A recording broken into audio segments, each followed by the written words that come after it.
Kim Jong-un tampaknya memiliki default sistem kerja. Ia akan membuat ketegangan, lalu akan ada pihak yang memberi bantuan atau sanksi, dan kemudian akan bekerja normal kembali sebagaimana mestinya. Hal tersebut akan dilakukan berulang, entah 6 bulan, 8 bulan, atau 12 bulan yang akan datang kemudian. Obsesi Kim Jong-un terhadap nuklir menarik perhatian dunia. Namun, kenyataannya itu adalah salah satu strategi rezim untuk mencapai tujuan besar, yaitu negaranya tetap hidup. Ketiga generasi dipaksa untuk menguasai seni negosiasi untuk mendapatkan bantuan, agar negaranya tetap bertahan tanpa melepaskan sumber daya yang dimiliki. Sebelum mendirikan Republik Rakyat Demokratik Korea, Kim Il-sung adalah pemimpin yang diragukan. Setelah berjuang dengan komunis Tiongkok, kemudian bersama tentara Uni Soviet, Kim Il-sung dilatih dalam bidang militer, namun tidak memiliki soft skill yang diperlukan untuk memimpin negara komunis. Pendidikan Kim Il-sung dianggap buruk secara internasional maupun nasional. Pemahamannya terkait teori Marxis juga dinilai tidak bagus. Terlepas dari keraguan awal ini, ia akhirnya terpilih sebagai pemimpin negara bagian, meskipun dengan banyak pengawasan. Penasehat Uni Soviet merancang konstitusi Korea Utara, menjadikan Korea Utara negara boneka, yang biasa disebut rezim satelit Soviet. Pada akhir Perang Korea, Kim Il-sung menjadi pahlawan negara. Pujian yang diberikan memicu ambisinya yang lebih besar. Pengabdiannya kepada sosialisme berubah menjadi nasionalisme yang kuat. Ia ingin Korea Utara lebih besar dari Uni Soviet dan Tiongkok. Banyak perwira Uni Soviet dikeluarkan dari jabatan pemerintahan. Selama beberapa dekade, Korea Utara memposisikan diri di antara Uni Soviet dan Tiongkok dengan sengaja ingin mempermainkan mereka satu sama lain. Baik Uni Soviet dan Tiongkok menyadari mereka dipermainkan oleh Korea Utara, namun hal ini lebih baik daripada mendapatkan pengaruh dari yang lain. Tiongkok adalah satu-satunya sekutu Korea Utara saat itu. Namun, kepentingan strategis Tiongkok tumpang tindih dengan kelanjutan keberadaan Korea Utara yang belum tentu sukses atau makmur. Pada dasarnya, Beijing hanya menginginkan stabilitas. Sejauh ini, skenario terburuk yang disusun adalah Korea Utara akan bubar. Kemudian seluruh penduduknya akan memasuki Tiongkok melalui timur laut yang merupakan daerah dengan ekonomi rendah. Lebih buruknya lagi, adanya kemajuan pasukan Amerika Serikat di ambang pintu Tiongkok. Dengan kata lain, Korea Utara adalah garda depan untuk Tiongkok berlindung di bagian selatan. Selama Korea Utara tidak mendorong ketegangan meningkat, Tiongkok akan lebih aman. Tiongkok ingin melihat Kim Jong-un mengikuti contoh reformasi ekonomi dan transparansinya, mengurangi ketergantungan pada nuklir untuk bertahan hidup, dan dapat mengusir pasukan Amerika. Namun Tiongkok menyadari bahwa pengaruhnya kepada Korea Utara sangat terbatas. Beijing sebenarnya bisa saja menghancurkan Korea Utara dengan militer dan ekonominya, bahkan dapat melengsarkan rezim-rezim di Korea Utara.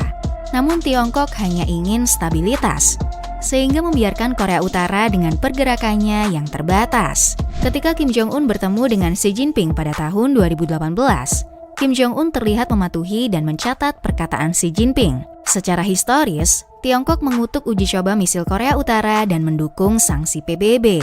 Setelah runtuhnya Uni Soviet pada 1991, Korea Utara mengalami kelaparan parah yang menewaskan 200.000 orang. Sebelum peristiwa kelaparan terjadi, makanan didistribusikan melalui sistem distribusi umum atau PDS yang meminta petani menyerahkan hasil panen kepada pemerintah untuk dibagikan kepada penduduk. Sistem distribusi ini berlangsung hingga 1970-an dan berakhir hancur antara 1980-an dan 1990-an. Pada tahun 1994, makanan yang diberikan kepada penduduk sebesar 450 gram per hari menjadi 128 gram per hari pada 1997. Seiring berjalannya waktu, hanya 6% dari penduduk yang masih mendapatkan jatah makanan harian dari pemerintah. Ini adalah peristiwa bersejarah bagi Korea Utara. Sistem PDS tidak pernah pulih, meninggalkan 25 juta penduduk Korea Utara berjuang secara mandiri untuk mendapatkan makanan. Secara resmi, tidak ada kapitalisme di Korea Utara. Kepemilikan pribadi dan perdagangan di Korea Utara dianggap ilegal. Namun pada kenyataannya, dari level bawah hingga elit mempraktikkan kapitalisme. Hampir setiap orang di Korea Utara mendapatkan pekerjaan sebagai pekerja sosial pemerintah. Survei pada tahun 2010 menunjukkan 62% pembelot mengatakan bahwa mereka bekerja tidak resmi dan bekerja di pasar gelap. Wanita yang sudah menikah disarankan untuk tidak bekerja di perusahaan dan diberikan kebebasan untuk memulai usaha mandiri. Di seluruh negeri, banyak terlihat pedagang kecil yang berjualan adalah seorang wanita. Secara mengejutkan, Korea Utara memberikan hak-hak istimewa kepada wanita. Wanita yang memiliki penghasilan dengan berdagang dapat membantu perekonomian keluarganya. Pemerintah Korea Utara sangat menyadari aktivitas ilegal ini.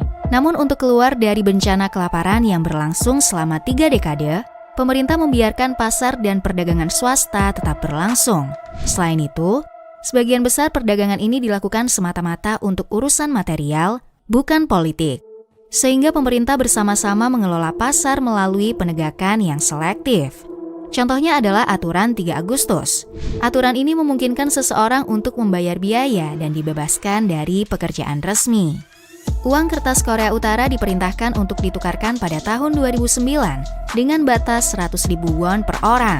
Kebijakan tersebut dimaksudkan untuk menghapus banyaknya tabungan keluarga, yang akhirnya menuai banyak protes. Kebijakan ini mengajarkan warga Korea Utara tidak mempercayai mata uangnya sendiri.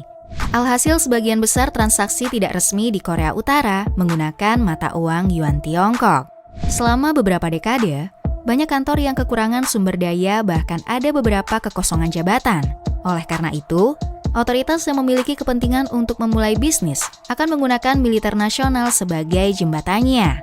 Mereka yang menyuap orang yang tepat dan memainkan peran dengan baik akan semakin kaya.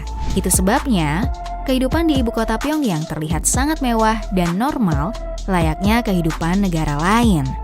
Korea Utara terlihat seperti 2 negara yang berbeda. Bagi dunia, Korea Utara dengan kemewahan dan kehidupan normal dapat dilihat di ibu kota. Namun di dalamnya, bagi penduduk Korea Utara, mereka masih harus berjuang dengan pemadaman listrik.